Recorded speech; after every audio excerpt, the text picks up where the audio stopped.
क्या हुआ? जब अचानक से अयोध्या में प्रकट हुए साक्षात विभीषण, कलयुग में ऐसा चमत्कार देखकर सबके होश उड़ गए।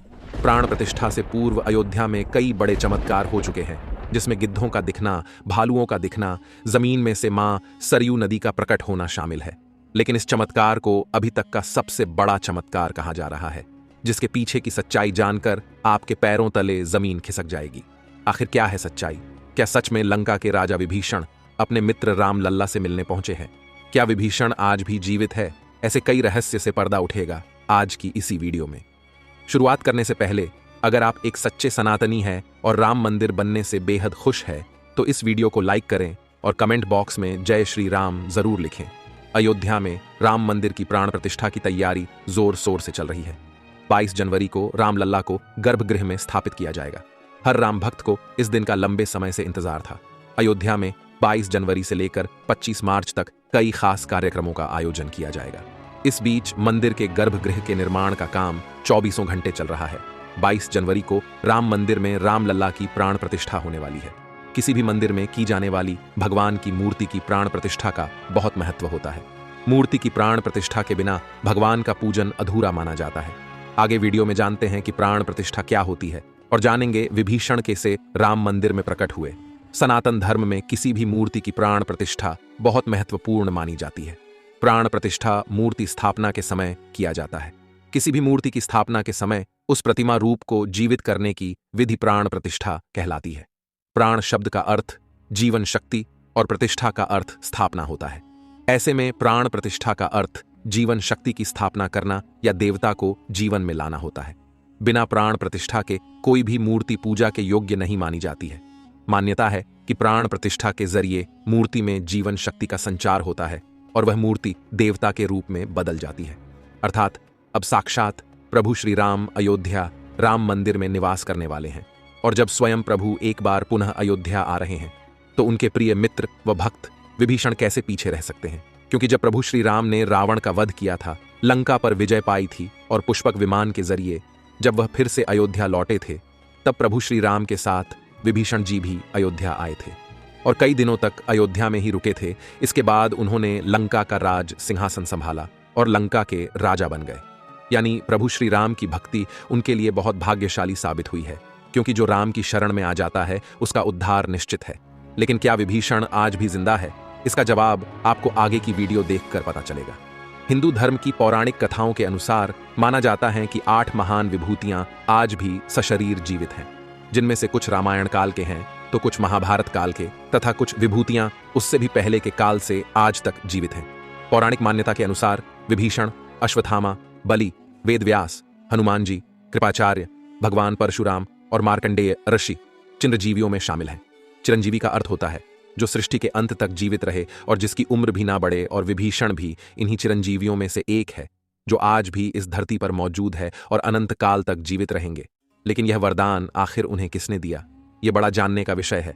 भगवान राम के अनन्य भक्त विभीषण बाल्यकाल से ही धर्मपरायण रहे। वह अपने बड़े भाई रावण के धर्म विरुद्ध कार्यों का विरोध भी करते थे। उन्होंने लंका युद्ध में भी धर्म का पालन करते हुए भगवान राम का साथ दिया। इसलिए प्रभु श्री राम ने उन्हें सृष्टि के अंत तक अजर अमर रहने का वरदान दिया। जब कलयुग का अंत होगा, उस समय भगवान विष्णु एक बार फिर से अवतार लेंगे, जिसका नाम कल्कि होगा। तब ये 8 चिरंजीवी भगवान कल्कि का साथ देंगे और फिर से सतयुग की स्थापना करेंगे। इसका मतलब यही निकलता है कि विभीषण आज भी जीवित है, लेकिन आखिर प्राण प्रतिष्ठा से पहले उन्हें राम मंदिर में उन्हें कब और कैसे देखा गया? आगे वीडियो में जो घटना हम आपको बताने वाले, उसे सुनकर आपके होश उड़ जाएंगे। ये घटना है 11 जनवरी रात्रि 12 बजे की। रोजाना की तरह सभी मजदूर राम मंदिर के गर्भगृह का कार्य करके अपने तंबू में विश्राम कर रहे थे। तभी मजदूरों को मंदिर के अंदर से प्रभु श्री राम के नाम जाप की ध्वनि सुनाई दी। अभी किसी भी अन्य व्यक्ति को रात्रि के समय राम मंदिर में घुसने की अभी अनुमति नहीं है।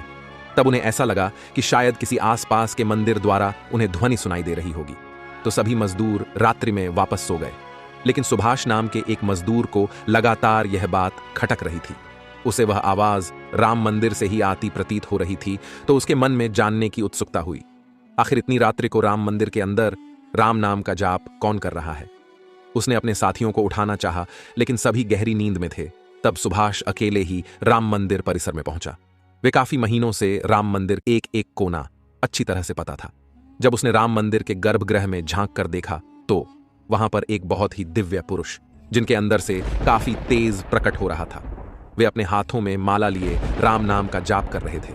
ऐसा लग रहा था मानो वे काफी दिव्य पुरुष हों और किसी पौराणिक समय से आए हों।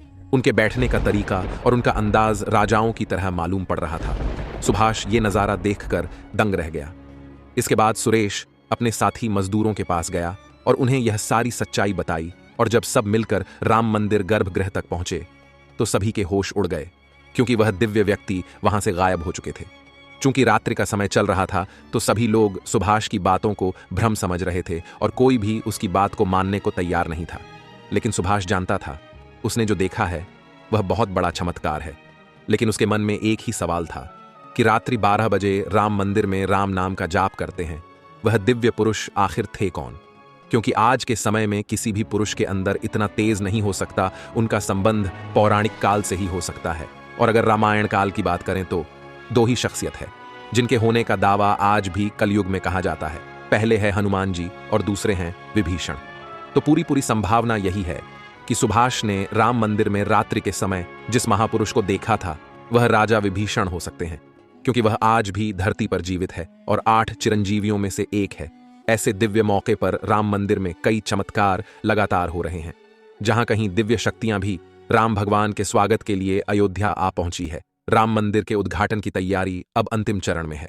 इस बीच एक और जहां श्री राम जन्मभूमि तीर्थ क्षेत्र ट्रस्ट लगातार तैयारी की जानकारी साझा कर रहा है, वहीं राम मंदिर के इस महायज्ञ में देश का हर राम भक्त अपनी आहुति अर्पित कर रहा है।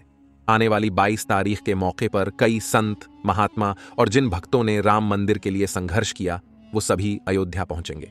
न केवल 22 जनवरी को बल्कि 12 जनवरी से ही मेहमानों का अयोध्या जाने का सिलसिला शुरू हो जाएगा। रामनगरी में 11,000 से ज्यादा VIP मेहमानों के स्वागत की तैयारी की जा रही है। एक समय था जब यहीं अयोध्या में रामलला टेंट में विराजमान थे। आज पक्का घर सिर्फ रामलला को ही नहीं बल्कि पक्का घर देश के 4 करोड़ गरीबों को भी मिला है। रामायण के समय में अयोध्या को स्वर्ग कहा जाता था। देवता इस स्वर्णिम नगरी कहते थे, क्योंकि यह नगर चारों तरफ से हर प्रकार की सुविधा से युक्त था। लेकिन जब मुगल आक्रांताओं ने भारत पर आक्रमण किया तो पूरे अयोध्या नगर को उजाड़ कर रख दिया। मंदिर के ध्वस्त होने के बाद कई सालों तक यह भूमि वीरान रही और किसी भी हिंदू सनातनी को इस क्षेत्र में आने की अनुमति तक नहीं थी। लेकिन पुनः प्रभु श्री राम जी की कृपा हुई। यहाँ श्री राम का भव्य मंदिर बनने के बाद यहाँ आने वाले लोगों की संख्या में बहुत बड़ी वृद्धि होगी। इसे ध्यान में रखते हुए सरकार ने अयोध्या में हजारों करोड़ रुपए के विकास कार्य किया है। राम मंदिर की प्राण प्रतिष्ठा से पहले प्रधानमंत्री मोदी ने अयोध्या में अलग अलग विकास कार्यों का उद्घाटन किया और महर्षि वाल्मीकि इंटरनेशनल एयरपोर्ट अयोध्या धाम भी लोगों को तोहफे में दिया। इस एयरपोर्ट को पूरी तरह से भगवान राम से जोड़ा गया है, जिसकी दीवारों पर भी आपको श्री राम से जुड़ी सजावट देखने को मिलेगी।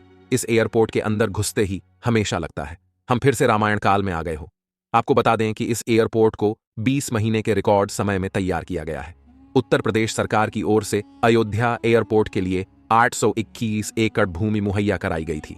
14 साल का वनवास पूरा करके और रावण का वध करके जब भगवान श्री राम पुनः अयोध्या पहुंचे थे तो अयोध्या के घर घर में दिवाली मनाई गई थी। हर घर में दीपक प्रज्वलित किए गए थे। तो जब अब पुनः प्रभु श्री राम अपने धाम को लौटने वाले हैं तो हम 140 करोड़ देशवासी आखिर कैसे पीछे रह सकते हैं। अयोध्या में विवादित स्थल पर 500 साल बाद प्रभु श्री राम के मंदिर निर्माण और श्री राम लल्ला की स्थापना के जश्न में 22 जनवरी को सिर्फ देश ही नहीं बल्कि पूरी दुनिया दिवाली की रोशनी से जगमग होगी। अयोध्या से PM मोदी ने देश के सभी 140 करोड़ लोगों से 22 जनवरी के दिन अपने घरों को श्री राम ज्योति नामक दीपक की रोशनी से अपने घरों को जगमग करने का आह्वान किया है। प्रधानमंत्री ने लोगों से हाथ जोड़कर यह प्रार्थना की है कि सभी देशवासी प्रभु श्री राम लल्ला की अयोध्या वापसी के जश्न में अपने अपने घरों को दिए से जगमग कर दें। यानी पूरे देश में इस बार 22 जनवरी को ऊर्जा